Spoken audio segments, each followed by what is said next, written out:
కోటి రూపాయలు సంపాదించాలంటే ఎంతో కష్టంగా భావిస్తాం. మరి వందల కోట్లంటే ఇంక అసలు చెప్పక్కర్లేదు.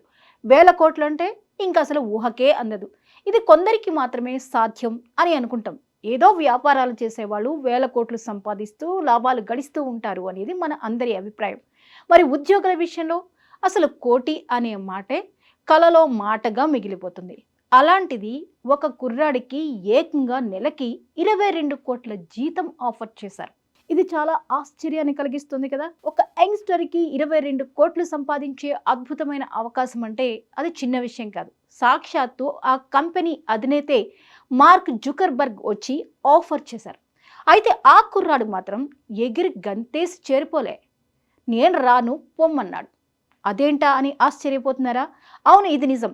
జనరల్గా ఒక కోటి ఆఫర్ చేసిన ఒక కంపెనీ వచ్చి మనకి ఒక బెస్ట్ ఆఫర్ ఇచ్చినప్పుడు వెంటనే చేరిపోయే అవకాశంగా మనం భావిస్తాం. అది ఒక సువర్ణ అవకాశం, దాన్ని చేజార్చుకోకూడదు అన్న అభిప్రాయం మనకు కలుగుతూ ఉంటుంది.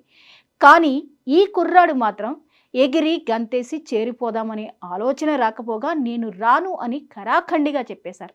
కానీ ఆ కుర్రాడిని వదులుకోవడం, అయితే ఆ కంపెనీ అధినేతకి అతన్ని వదులుకోవడం ఇష్టం లేదు. అందుకే అతడితో వ్యక్తిగతంగా సమావేశమయ్యారు జుకర్బర్గ్. చివరికి ఏదో ఒకటి చెప్పి మొత్తానికి డీల్ కుదుర్చుకున్నాడు. రెట్టింపు ఆఫర్ చేశారు. ఆయన మొదటి చెప్పిన దానికంటే రెట్టింపు ఆఫర్ చేసి అతన్ని ఆ ఉద్యోగంలో చేరే విధంగా ఒప్పించుకున్నాడు. ఒక 24 ఏళ్ల మాట్ డైక్ రోజుకి ఇప్పుడు సుమారు ₹1.5 కోటి జీతానికి మెటా సూపర్ ఇంటెలిజెన్స్ ల్యాబ్లో లీడ్ రీసెర్చర్గా ఉద్యోగంలో చేరాడు. అంటే ఒక రోజుకి ఆయన 1.5 కోటికి పైగా సంపాదించడానికి ఒప్పుకుని ఆ ఉద్యోగంలో జాయిన్ అయ్యాడు. మరి మాట్ డైక్ గురించి ఏంటో తెలుసుకోవాలి కదా. మాట్ డైక్ 2001లో షికాగోలో పుట్టాడు.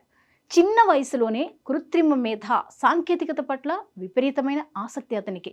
అందుకే యూనివర్సిటీ ఆఫ్ వాషింగ్టన్లో కంప్యూటర్ సైన్స్లో PhD చేయడానికి సిద్ధమయ్యాడు. అయితే అంతలోనే తన మనసు మార్చుకున్నాడు. ఆ రీసెర్చ్ ఏదో తానే సొంతంగా చేస్తే పోలా అనుకున్నాడు. అంతే ఎలన్ ఇన్స్టిట్యూట్ ఫర్ AIలో ఉద్యోగంలో చేరాడు. Multi modal reasoning systems, vision language models లాంటివి కాకుండా మోల్మో అనే AI చాట్బాట్ని కూడా తయారు చేశాడు. టెక్స్ట్కు మాత్రమే కాకుండా ఇమేజెస్ని, ఆడియోని కూడా ఇంటర్నెట్ చేయగల ఈ చాట్బాట్కి మంచి పేరు వచ్చింది. అయితే గత నవంబర్లో ఒక భాగస్వామితో కలిసి వర్సెస్ అనే AI స్టార్టప్ని ప్రారంభించాడు.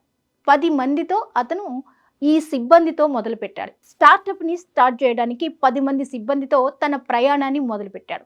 సంస్థ చిన్నదే, కానీ గట్టిగానే గడించాడు. $16.5 మిలియన్ల పెట్టుబడి సాధించింది ఆ కంపెనీ.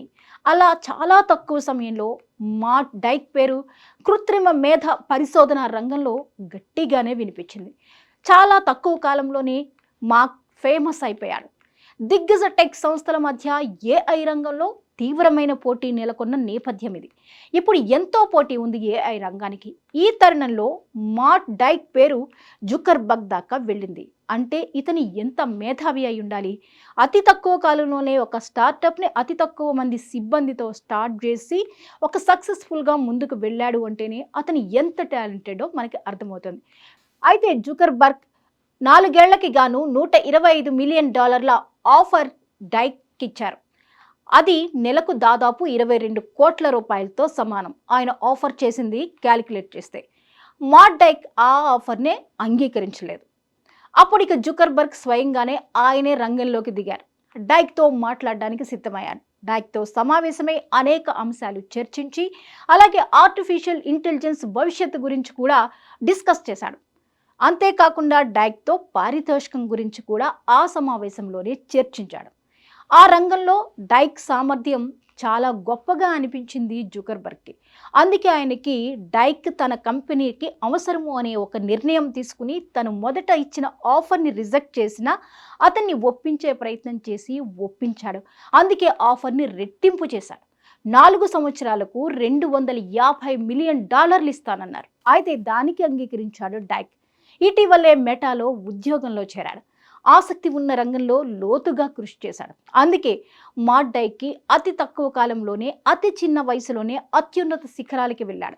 ఆత్మవిశ్వాసంతో తమ సామర్థ్యానికి తాను వెలకట్టుకోగలిగాడు. అందుకే మొదటి ఆఫర్ని తిరస్కరించాడు.